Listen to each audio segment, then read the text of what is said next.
ছোট আত্মার লোকগুলি এখন আমাদের রাষ্ট্র ক্ষমতায় বসে আছে, দেশের উন্নতি করবে। একদম দায়িত্ব নেওয়ার প্রথম দিনেই তারেক রহমান কি বললেন যে আমি সরকারি গাড়ি নিব না, আমি ড্রাইভার নিব না, আমি তেল নিব না। বলছেন না? কেন বলছেন না ভাই? উনি না নেওয়া থেকে দেশের অর্থনীতি চেঞ্জ হয়ে যাবে। সে যদি একজন প্রাইম মিনিস্টার যদি সরকারি একটা গাড়ি না নেয়, মানে তেল না নেয়, ড্রাইভার না নেয়, তাহলে কি আমাদের অর্থনীতির শনয় শনয় উন্নতি হবে? তা তো হবে না। তাহলে উনি বললেন কেন? উনি একটা এক্সাম্পল ক্রিয়েট করতে চেয়েছেন। এক্সাম্পলটা উনি কি ক্রিয়েট করেছেন? উনি জনগণকে একটা মেসেজ দিতে চেয়েছেন যে আমরা দায়িত্বে এসেছি, আমরা কিছু নেওয়ার জন্য আসি নাই, আমরা দেওয়ার জন্য আসছি।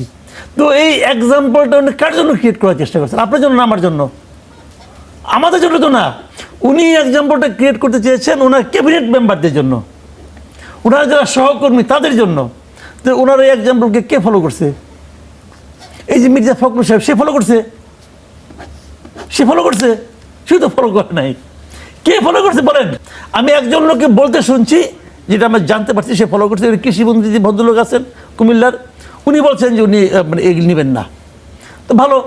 আমি পরের দিন আপনার সবার হলফনামাগুলি চেক করছি, যে বিভিন্ন ধরনের মন্ত্রী আছেন, আমি যে কটা দেখেছি প্রায় গোটা 15-20টা আমি দেখছি, চেক করছি। এর মধ্যে আমি দেখছি অর্থনৈতিকভাবে হলফনামা যা আছে ওখানে তো মিশা কথাও থাকে বা কম বেশিও থাকে। আমি ওইটাকে সত্য ধরে নিয়েছি, দেখলাম সবচেয়ে গরিব হলো তারেক রহমান এদের মধ্যে। অ্যামং দ্য মিনিস্টার্স সে হলো সবচেয়ে গরিব।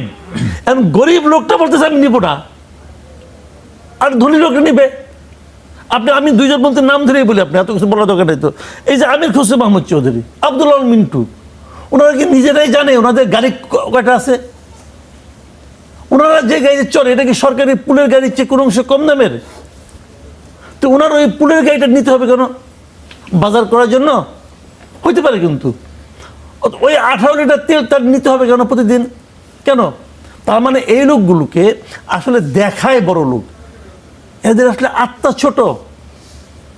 এই এখন আমাদের রাষ্ট্র ক্ষমতায় বসে আছে, দেশের উন্নতি করবে না, সেইটা নিয়ে কিন্তু কেউ ওইভাবে প্রশ্ন তোলে নাই। না, তুললাম। কেউ তুলছে না, আমার কি আসে যায়? আচ্ছা, আমি দেশে একজন নাগরিক না? জি। প্রশ্ন তো আমি তুললাম। জি। আমার পছন্দ হয় না আপনার? তাহলে আমি তো প্রশ্ন তুললাম। তো তারা কেন করলো না বলে না? ভাই, প্রাইম মিনিস্টার যখন একটা কাজ করে কেন করে? আবার দেখেন 18 জন মন্ত্রীকে প্রোটোকল, পুলিশ প্রোটোকল দেওয়া হবে না বললো। তো অর্ডারটা কে সাইন করছে? সালাউদ্দিন সাহেব। জি। পুলিশ প্রোটোকল তো ওনার। জি। উনি নিবেন কেন? এক্সাম্পলটা কোথায়? আপনি এক্সাম্পলটা কে 7 জন নিবে? এই 7 জনের কি কারণে, কি criteria? A Z M Zahid Hossain নিবে কেন? ক্রাইটেরিয়াটা কি? ওরা মেরে ফেলাবে?